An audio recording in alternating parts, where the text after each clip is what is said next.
Hello students, आज हम पढ़ेंगे सिविक्स का थर्ड चैप्टर, पेज नंबर 31 और चैप्टर का नेम है why do we need a parliament. हमें पार्लियामेंट की ज़रूरत क्यों है। तो इसके अंदर बेसिकली हम पार्लियामेंट के बारे में डिटेल में पढ़ेंगे कि इसके क्या क्या काम है, कैसे काम करती है ये। तो स्टार्टिंग है इसकी यहाँ से, we in India pride ourselves on being a democracy. हम इंडिया के अंदर हमें गर्व है इस बात के कि हम डेमोक्रेसी में रहते हैं। Here we will try and understand the relation between the idea of participation in decision making and the need for all democratic government to have the consent of their citizen। अब यहाँ पर हम कोशिश करेंगे समझने की किस चीज़ को, किस चीज़ के रिलेशन को, between the ideas of participation. ये जो आइडिया है पार्टिसिपेशन का और डिसीजन मेकिंग का, आपस में मतलब कि इनके अंदर क्या रिलेशन है। And the need for all democratic government to have the consent, और क्यों ज़रूरत है जितनी भी डेमोक्रेटिक गवर्नमेंट है उनको उसके जो सिटीजन्स हैं उसकी मर्जी के अकॉर्डिंग काम करने की क्यों ज़रूरत है।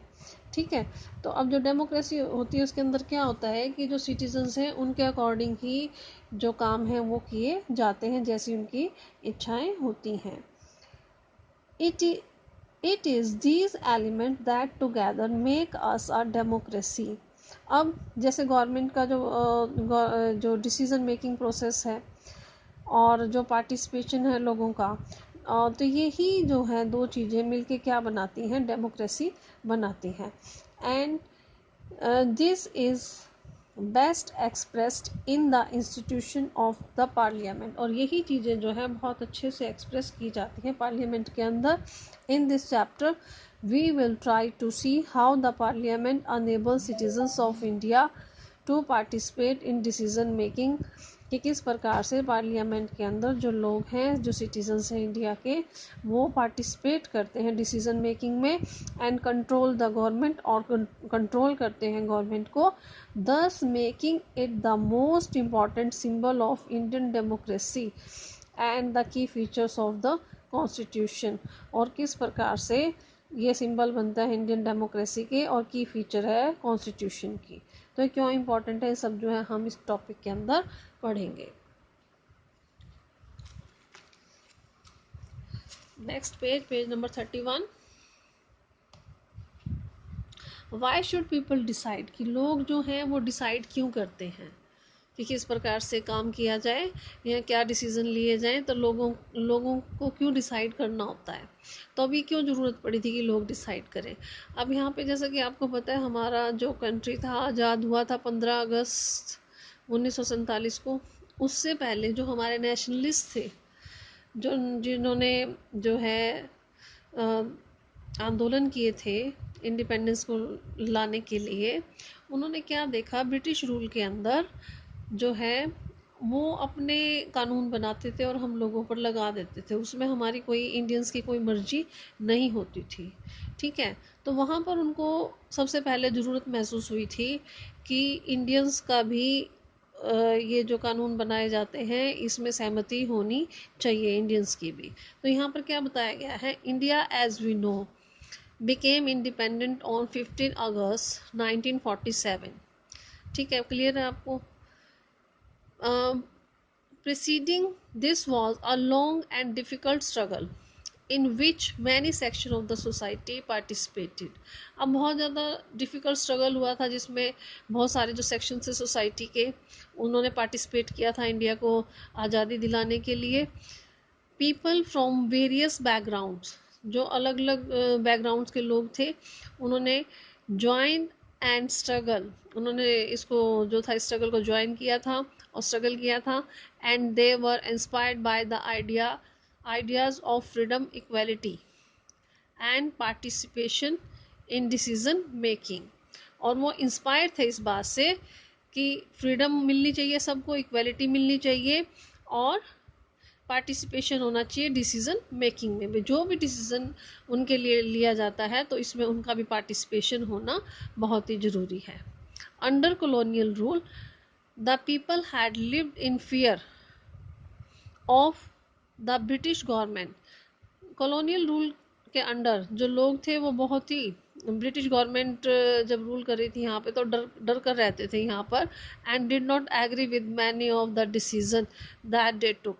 और जो ब्रिटिश गवर्नमेंट बहुत सारे डिसीजन लेती थी उनसे वो एग्री भी नहीं करते थे, but they faced grave danger if they try to criticise this decision. तो लेकिन उन्हें बहुत ही खतरे का सामना करना पड़ता था अगर वो क्रिटिसाइज करते थे उन डिसीजंस को, मानने से मना करते थे या उसकी क्रिटिसाइज करते थे उसको।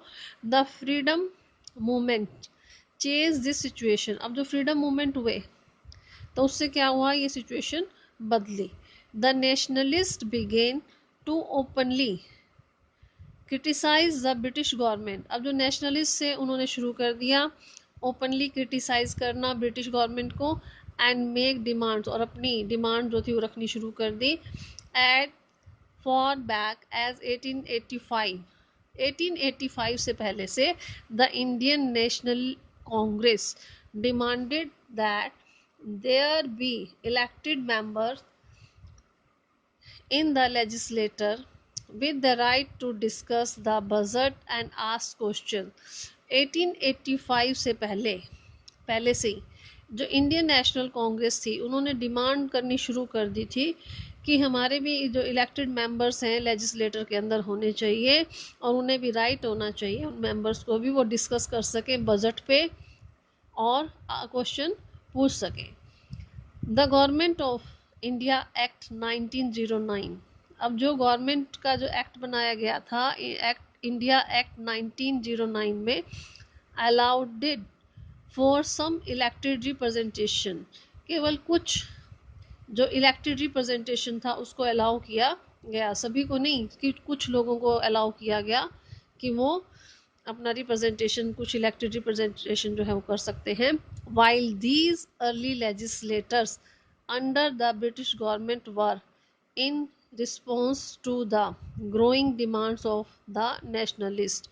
जबकि इन लेजिस्लेटर के अंदर जो ब्रिटिश गवर्नमेंट के अंदर जो डिमांड बढ़ रही थी नेशनलिस्ट की, they did not allow for all adults to vote nor could people participate in decision making. क्योंकि क्या था कि ब्रिटिश गवर्नमेंट ने क्या कर दिया था, सभी को वोट देने का, जितने भी एडल्ट थे उनको वोट देने का अधिकार नहीं दिया था, और जो पार्टिसिपेट करना है डिसीजन मेकिंग में सभी लोगों को अधिकार नहीं दिया था। और नेशनलिस्ट क्या कर रहे थे, इसके अंदर वो डिमांड को बार बार कर रहे थे कि सभी को वोट देने का अधिकार मिले। As you read in chapter 1, जैसा कि तुमने चैप्टर 1 में पढ़ा है, the experience of colonial rule as well as the participation of different people in the struggle for freedom left little doubt in the mind of the nationalists that all persons in independent India would be able to participate in making decision.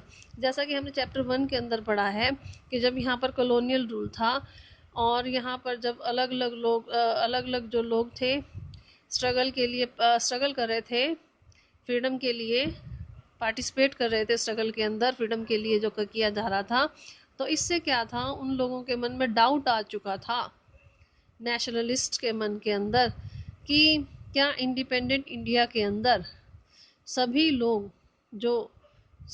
जो है participate करेंगे decision लेने में, या केवल जैसे British time में होता था कुछ लोगों को अधिकार दिया गया था।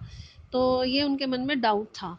With the coming of independence, जब आज़ादी आई, we were going to be citizens of a free country, हम आज़ाद देश के सिटीजन्स हो गए थे। This did not means that the government could do what it felt like. अब इसका मतलब ये नहीं था कि जो गवर्नमेंट है वो जो भी चाहे वो कर सके। It meant that the government had to be sensitive to the people's need and demand.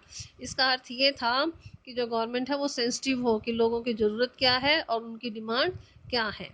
The dreams and aspirations of the freedom struggle were made concrete in the Constitution of Independent India that laid down the principle of universal adult franchise, that is, that all citizens all adult citizen of the country have the right to vote. अब जो इनका सपना था और जो इनकी इच्छाएं थी और जो ये फ्रीडम स्ट्रगल जब किया जा रहा था, इससे क्या हुआ, एक ठोस जो था कॉन्स्टिट्यूशन का निर्माण किया गया इंडिपेंडेंट इंडिया के अंदर, जिसके अंदर साफ तौर पर जो सिद्धांत था यूनिवर्सल एडल्ट फ्रेंचाइज का वो लिखा गया। अब यहाँ पर डेफिनेशन भी है आपकी, यूनिवर्सल एडल्ट फ्रेंचाइज की डेफिनेशन क्या है, यहाँ से डेफिनेशन है all adult citizens of the country have the right to vote, कि जितने भी एडल्ट सिटीजन्स हैं कंट्री के और उनको वोट देने का अधिकार। ये हमारा यूनिवर्सल एडल्ट फ्रेंचाइज है जिसको कि हमारे कॉन्स्टिट्यूशन के अंदर लिखा गया है। Next page, page number 32।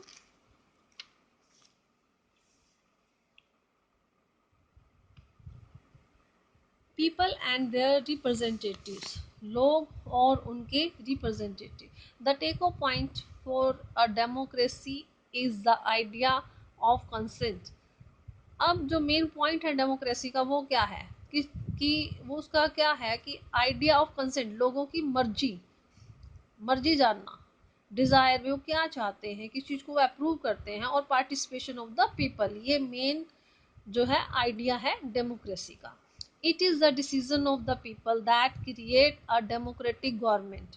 अब लोगों का ही डिसीजन है कि जिसकी वजह से जो डेमोक्रेटिक गवर्नमेंट है वो बनती है, and decide about it's functioning, और किस प्रकार से वो काम करेगी ये भी लोग डिसाइड करते हैं। The basic idea in this kind of democracy is that the individual of the citizen is most important person. अब जो बेसिक जो मेन आइडिया अगर हम कहें डेमोक्रेसी का क्या है किसी भी इंडिविजुअल के लिए, सिटीजन के लिए, कि वो बहुत ही इम्पॉर्टेंट पर्सन है डेमोक्रेसी के लिए, and that in principle the government as well as the other public institution need to have the trust of these citizens. अब साथ ही साथ जो गवर्नमेंट है या जो दूसरे पब्लिक इंस्टीट्यूशंस हैं उनको ज़रूरत है कि वो उस सिटीजन्स का या उन सिटीजन्स का जो ट्रस्ट है वो हासिल करें। कहने का टोटल मतलब ये है यहाँ पे कि लोग भरोसा करें गवर्नमेंट पे या जितने भी पब्लिक इंस्टीट्यूशंस हैं, ठीक है, क्योंकि अब लोग भरोसा नहीं करेंगे गवर्नमेंट को तो क्या होगा, नेक्स्ट टाइम जो है लोग उनको वोट नहीं करेंगे और गवर्नमेंट चेंज हो जाएगी, ठीक है। तो गवर्नमेंट का मेन क्या है, लोगों का भरोसा जीतना। How does the individual give approval to the government. अब किस प्रकार से जो इंडिविजुअल्स हैं, जो लोग हैं, वो गवर्नमेंट को अप्रूव करते हैं। One way of doing so, ऐसा करने का एक तरीका क्या है, एज यू रीड, जैसा कि तुम पढ़ चुके हो, इज थ्रो इलेक्शन, इलेक्शन के द्वारा हम ऐसा कर सकते हैं। People would elect the representatives to the parliament. अब जो लोग हैं वो चुन सकते हैं अपने रिप्रेजेंटेटिव्स को पार्लियामेंट के लिए। Then one group from among these elected representatives form the government, और उसके बाद जो एक ग्रुप है इन चुने हुए रिप्रेजेंटेटिव में से वो गवर्नमेंट बनाता है। The parliament which is made up of all representative together, parliament के अंदर जितने भी चुने हुए रिप्रेजेंटेटिव हैं वो बैठते हैं, इकट्ठा होते हैं। Control and guide the government, जो कंट्रोल करते हैं गवर्नमेंट को और उसको गाइड भी करते हैं। In this sense people through their chosen representative, इस प्रकार से जो लोग हैं वो अपने चुने हुए रिप्रेजेंटेटिव्स के जरिए फॉर्म द गवर्नमेंट, गवर्नमेंट को बनाते हैं, and also control the government, और गवर्नमेंट को कंट्रोल करते हैं।